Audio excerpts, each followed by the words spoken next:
महाभारत को शास्त्रों में 5वां वेद कहा गया है।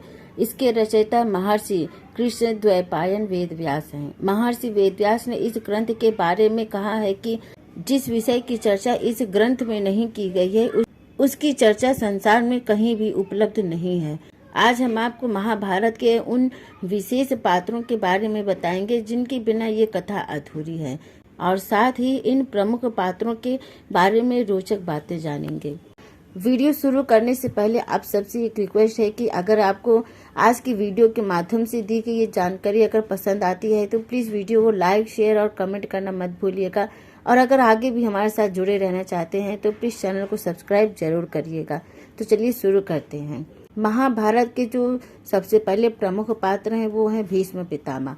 भीष्म पितामह को महाभारत का सबसे प्रमुख पात्र यदि कहा जाए तो गलत नहीं होगा, क्योंकि भीष्म ही महाभारत के एकमात्र ऐसे पात्र थे जो प्रारंभ से अंत तक इसमें बने रहे। भीष्म के पिता राजा शांतनु और उनकी माता देवनदी गंगा थी। भीष्म का मूल नाम देवव्रत था। राजा शांतनु जब सत्यवती पर मोहित हुए तब अपने पिता की इच्छा पूरी करने के लिए देवव्रत ने सारी उम्र ब्रह्मचारी रहकर हस्तिनापुर की रक्षा करने की प्रतिज्ञा ली और सत्यवती को ले जाकर अपने पिता को सौंप दिया। पिता शांतनु ने देवव्रत को इच्छा मृत्यु का वरदान दिया। देवव्रत की इस भीषण प्रतिज्ञा के कारण ही इनका नाम भीष्म प्रसिद्ध हो गया।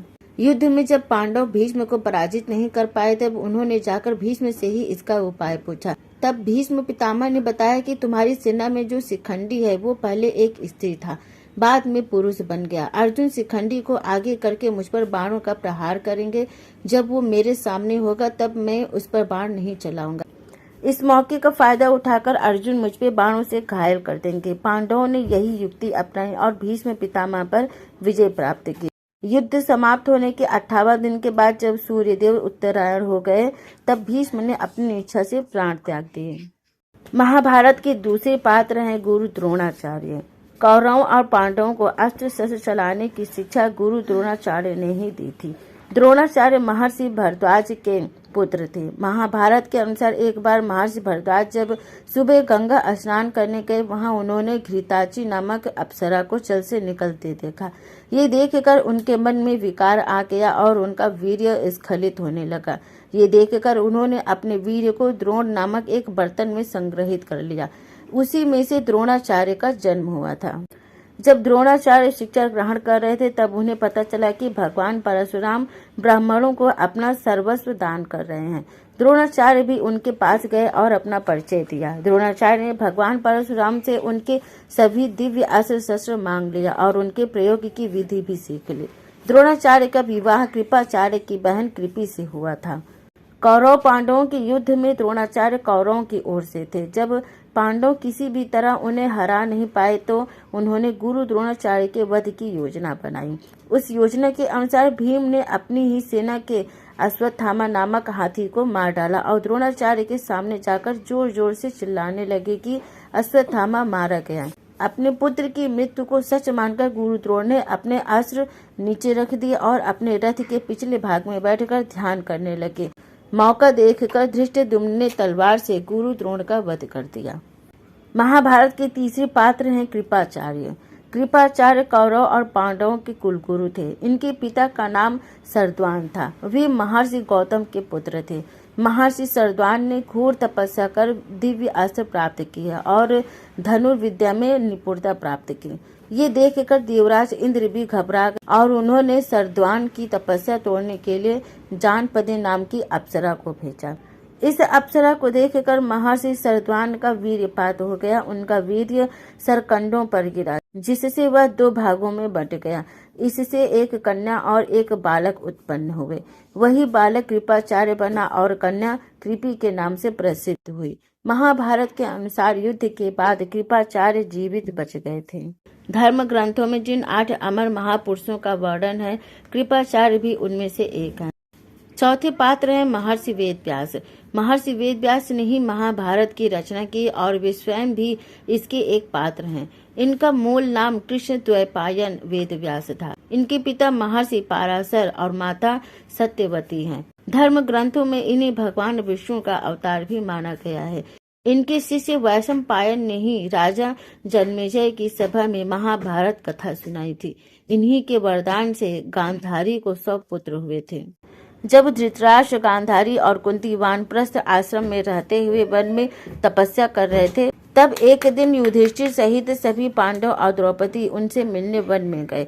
संयोग से वहां महर्षि वेदव्यास भी आ गए। धृतराष्ट्र, गांधारी और कुंती से प्रसन्न होकर महर्षि वेदव्यास ने उनसे वरदान मांगने को कहा। तब धृतराष्ट्र और गांधारी ने युद्ध में अपने मरे हुए पुत्रों को और कुंती ने कर्ण को देखने की इच्छा जताई। द्रौपदी ने भी कहा कि वो भी युद्ध में अपने मरे हुए भाई और पिता को देखना चाहती है। महर्षि वेदव्यास ने कहा कि ऐसा ही होगा। ऐसा कहकर महर्षि वेदव्यास सभी को गंगा तट पर ले गए। रात होने पर महर्षि वेदव्यास ने गंगा नदी में प्रवेश किया और पांडव और कौरव पक्ष के सभी मृत योद्धाओं को बुलाने लगे। थोड़ी ही देर में भीष्म, द्रोणाचार्य, कर्ण, दुर्योधन, दुशासन, अभिमन्यु, धृतराष्ट्र के सभी पुत्र, घटोत्कच, द्रौपदी के 5 पुत्र, राजा द्रुपद, धृष्टद्युम्न, शकुनी, शिखंडी आदि सभी वीर जल से बाहर निकले। महर्षि वेदव्यास ने धृतराष्ट्र और गांधारी को दिव्य नेत्र प्रदान किए।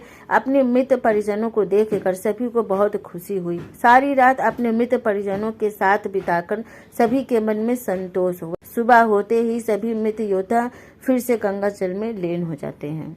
महाभारत कृष्ण के 5वें पात्र हैं श्री कृष्ण। श्री कृष्ण भगवान विष्णु के अवतार थे। इनकी माता का नाम देवकी और पिता का नाम वासुदेव था। समय समय पर श्री कृष्ण ने पांडवों की सहायता की। युद्ध के दौरान श्री कृष्ण ने ही सबसे बड़े रणनीतिकार की भूमिका निभाते हुए पांडवों को विजय दिलवाई।